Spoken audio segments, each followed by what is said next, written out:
আসসালামু আলাইকুম, সবাই কেমন আছেন? আশা করি ভালো আছেন। আপনারা যারা শিক্ষক নিবন্ধনের কোর্সে ভর্তি হয়েছেন সবাইকে অসংখ্য ধন্যবাদ।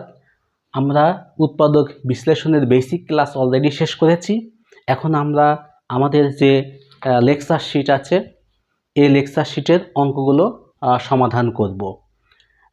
যেহেতু বেসিক আলোচনা অলরেডি হয়েছে, আমি একটু এমসিকিউ টাইপের অঙ্কগুলো কিভাবে সমাধান করা যায় সেইগুলো থেকে শুরু করব।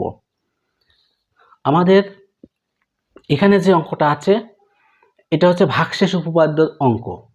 তো এই অঙ্কগুলো যখন আসবে এই টাইপের, তখন আমরা কি করব যে আমাদের যে রাশিটা আছে এই রাশিটাকে আমরা জিরোতে পরিবর্তন করতে পারলেই হচ্ছে আমাদের অঙ্কটা অনেকটা হয়ে যাবে। এখানে যেমন এক্স এর বিভিন্ন মান আছে, আমরা একটা মান ধরি x - 4 = 0, x = 4। এই x এর মানটা হচ্ছে আমরা এই রাশিটা থেকে ইউজ করব। এখন আমাদের রাশিটা কি ছিল? x³ - square plus 11x - 6। হ্যাঁ, এখন আমাদের কাজ হচ্ছে যে x এর মান বসাবো।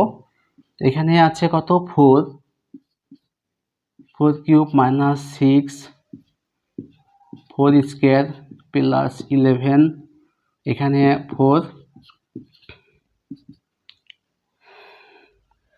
তাহলে এখানে 4 × 16 64, 64 মাইনাস 4 × 16 96 প্লাস 44 মাইনাস 6।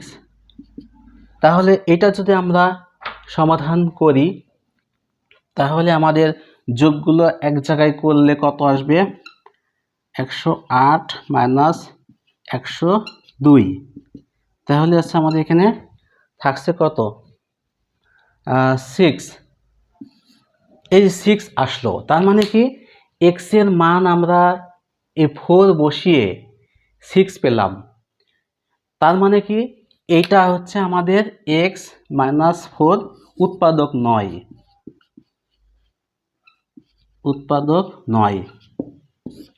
ক্লিয়ার? এইভাবে আমরা এই মানগুলো দিয়ে যদি চেক করি তাহলে বাদ বাকি অপশনগুলোতে কি আসবে? এখানে এই মানটা 0 চলে আসবে। 0 চলে আসলে এগুলো উৎপাদক হবে। আমরা পরীক্ষার হলে কি করব? যেহেতু এখানে মানগুলো দেওয়া আছে, আমরা মনে মনেই এই মানগুলো বসাবো। যদি আমরা আর একটা অপশন আমি চেক করে দেখাতে পারি,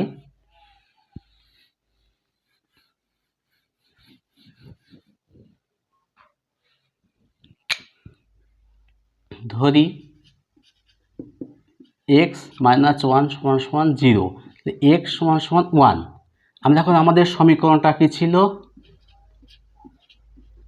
স্কয়ার প্লাস এটা লিখলাম। এখন আমরা এই x এর মানটা 1 বসাবো এখানে। -6, 1 এর উপরে স্কয়ার, এখানে 1, 6 থাকছে।